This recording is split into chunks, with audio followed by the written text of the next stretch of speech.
Os locais onde eu trabalho são regiões onde há milhares de anos essas ovelhas foram selecionadas, foram escolhidas pela maciez, pela quantidade de lã que produziam. A lã merino, ela tem uma característica bastante interessante de ter sido gerada numa região que tem gente que chama do colar de pérolas de Portugal, né? O convite que me foi feito pelo BMW era para inaugurar, para trazer adiante, para convidar as pessoas e para enxergarem o que esse espaço pretende se tornar.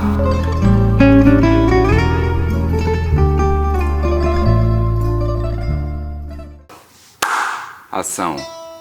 Olá, tudo bem? A todos e todas eu quero expressar aqui o meu enorme contentamento, felicidade de poder estar falando com o artista Artist Not. Queria muito ouvir de você o que te leva a fazer as escolhas dos materiais e dos temas que estão aí presentes no seu trabalho. Essa é uma pergunta bastante interessante porque a minha relação com o material é bastante intensa.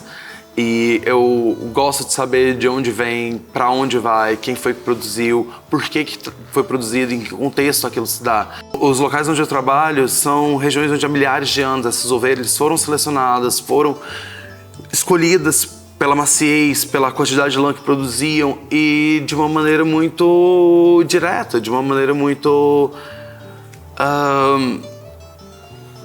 Eu não gosto da palavra tradicional para utilizar nesse aspecto, mas são as tradições que foram levando isso adiante. Familiares até, né? Quase tipo, culturas de tradições familiares, de cultivo, pastoreio, né? A gente tem em Portugal, que eu me lembro agora, são pelo menos 14 espécies autóctones de lá, de ovelhas que... Várias delas não existe qualquer tipo de interesse comercial naquilo. A lanchurra do campo é um excelente exemplo disso. Porque ela é áspera, porque o nosso mercado não consome, porque a gente quer essa coisa do conforto que a gente associa com a maciez, sendo que esses materiais são produzidos, estão disponíveis e eu enxergo que é um pouco do papel do artista ir atrás do que está disponível, ir atrás do que não desperta interesse em um primeiro momento. E eu acho que é isso que me move em relação ao material. Quando a gente vê o seu trabalho, a gente vê também um universo de formas e temáticas, né, que são assim muito fluidas. A gente olha, tem um jogo lúdico na sua produção, e eu queria saber assim um pouco também das suas referências, né, você que está na pesquisa já há um bom tempo. E o que você tem também como referência agora no campo da arte, né, da sua pesquisa, né, o que te move? Eu gosto muito de olhar para arte pop. Muito. Eu volto no Andy Warhol porque eu acredito que muito mais do que essa persona mítica que se criou, ele trouxe temas muito interessantes. Eu gosto de olhar para as coisas dele, especialmente a Death and Disaster, que é a morte e o desastre, quando ele começa a fotografar as cadeiras elétricas. Eu acho que teve qualquer coisa ali que ainda precisa ser discutido, que ainda precisa ser digerido. Mas para além dele, o Jasper Johns me inspira bastante, o Robert Rauschenberg. E do outro lado, eu tendo a ir muito na direção de um trabalho desse tricô contemporâneo que, pronto, em Portugal é incontornável a gente falar sobre a Joana Vasconcelos, que é uma grande artista que atingiu esse sucesso comercial. Ela tem uma trajetória tão interessante que, se você olha, por exemplo, pro ano passado, a exposição mais visitada de Versalhes é dela. Então, que recebeu, acho que, até é difícil falar isso em câmera porque eu não vou ter o número certo na cabeça, mas eu lembro que era coisa próxima de 2 milhões de pessoas que foram visitar. É interessantíssimo ver o têxtil trazendo isso de volta, trazendo esse mesmo nível de animação, esse mesmo nível de interesse que um dia foi suscitado pela pintura a óleo, que um dia foi suscitado pela arte conceitual, que um dia... E eu vejo muito que o têxtil vai estar nessa próxima década cada vez mais forte.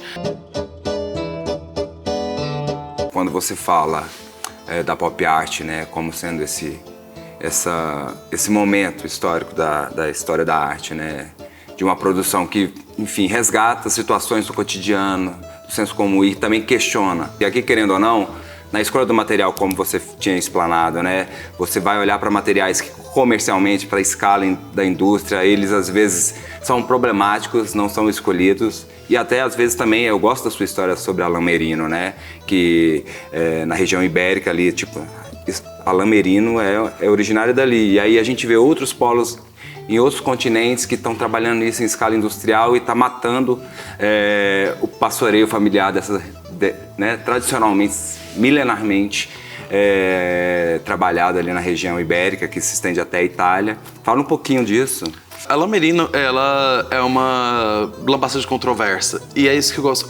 E por isso que eu vou tanto na pop art, porque a pop art, ela tá sempre nesse muro de questionar e ser cúmplice, né? Ela não segura muitos odores e o contraste com a churro do campo é muito claro, e apesar de serem exatamente da mesma região. E a merino, hoje, ela é utilizada por atletas de altíssima performance, da escalada, da corrida, do ciclismo.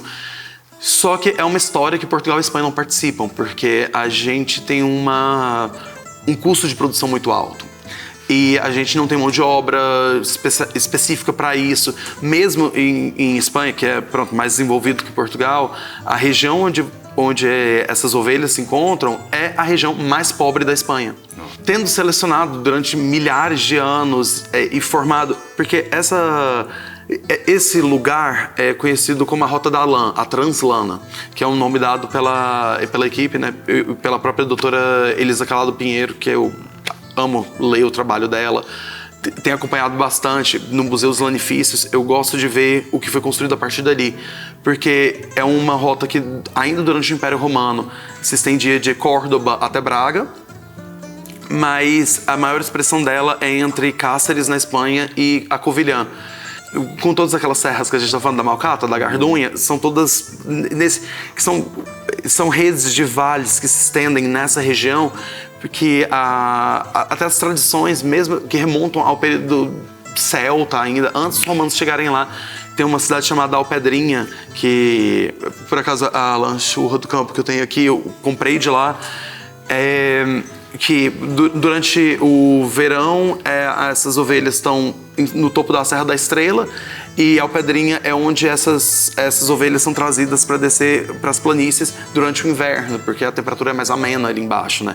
Não fica tão frio quanto a serra. E meu trabalho vem disso, dessa defesa desses produtores que estão lá, e é um pessoal que está realmente fazendo das tripas coração, porque vários deles nem pagam as contas no fim do mês. É interessante pensar que dentro das visitações vai haver um estímulo, né?